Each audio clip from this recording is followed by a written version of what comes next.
One of the things that disturbs me about this is the disingenuousness of the discussion, because we have people like the Senate Education Committee Chair, Dana Polhanke, saying that when asked about increasing regulations beyond registration, she said, "Not on my watch." Well, we got Attorney General Nessel that says that she wants to do it because the foster care system didn't do their job, and apparently homeschool parents, there was some abuse going on at a homeschool home, or that actually it sounds like the foster care system. But certainly a mere registration, a list of people, is not going to have anything to do or will not help prevent what Attorney General Nessel is talking about. So she's already kind of said the quiet part out loud. She basically said, we want this list so that we can have unwarranted home entry without a warrant, warrantless home entry into homeschool, into this particular targeted group. And we want to be able to go in there, and there's a lot of bad things happening all around the state potentially in some houses, but we have a legal system that says you have to have a warrant before you go in. However, because of this one instance,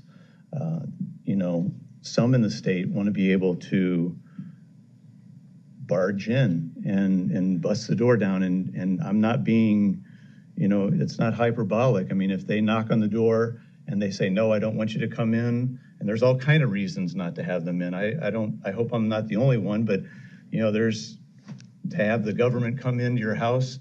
I don't know, there's a book called 3 Felonies a Day. Can't remember the guy's name that wrote it, but I mean, if the government wants to get you, they're gonna find something. And so there's just, without warrant, they shouldn't be coming into your house. And so I just think that it's gonna go beyond registration. There's either they're either naive or they're being disingenuous for anybody to say, all we want to do is have a list.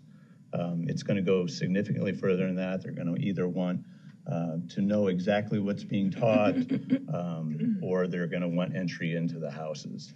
And so I think that this is a real problem. I guess I just wish that the debate would be sincere, because we have one of the leaders in the education area saying, "I promise you on my watch, it'll never happen." And that's only a few years. But we know that in other instances, registration leads to confiscation. Registration leads to rounding up. I mean, registration is the first step, and it's not the only step. And I wish that the debate were clear that, it's going to be a lot further than registration. The desire that the Attorney General has already articulated said that she wants warrantless home entry into this targeted group of people. And I think it's dangerous. I think that could be the next group could be next. I mean, who knows who the next group is, that there's a target for warrantless home entry. So that's my initial comment, or my comments on this whole, some push by some people to simply register so we know where they are. I think that's completely disingenuous or naive, one or the other, but we know it doesn't stop there. Anybody that has half a brain realizes it doesn't just stop there. Just echo what you guys both have said, and I wish we could separate them so that problem is solved and they do have access to an education just like everybody else, which we've been talking about. My resolution that I presented this morning, I wish that we would consider it. I don't think it's an issue that's going away. I think students have a constitutional right and reasonable expectation to privacy. I do. I've been very clear too and forthright with the fact that, it's oppressive to ask a student that has left the public education system for whatever reason they've left to then ask them to register with that same system. We wouldn't do that in any other facet of society. And so to give people the freedom to exercise choices that work best for them is extremely important. Just because we're one of 11 states doesn't mean the other 39 are doing it the right way. I don't think we need to approach it from that perspective.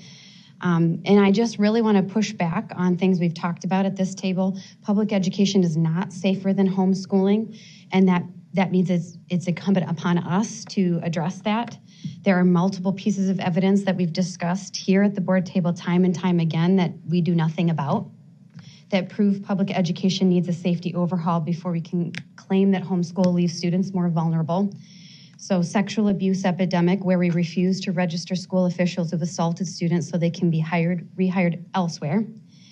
Being concerned with requiring BTAM training, which we talked about recently at the local level due to resources it would take the department to audit them. And yet here we are thinking we have the resources to audit every family's educational choice in the state. That's unreasonable. And countless stories that violate a safe learning environment across the state, which I don't think we're done with hearing yet. So when you use the words disingenuous, yes, I think it is very disingenuous to suggest that we need to audit families and their educational choices because of safety, especially private and parochial schools, right? What ends up happening in other states that register students in these buckets, as you say, is we end up overseeing their curriculum. They're making specific choices to not be in public education so that they can access a curriculum we're not choosing to administer to them. And there's nothing wrong with that. But you start to ask them to jump through hoops, and you're really interfering and discriminating against their right to exercise educational freedom. So, I don't think the topic is going away, and I certainly don't think that safety in public schools is something that we should shy away from. I think we should be spending our time, energy, and effort in that, because that's what we have a constitutional authority over.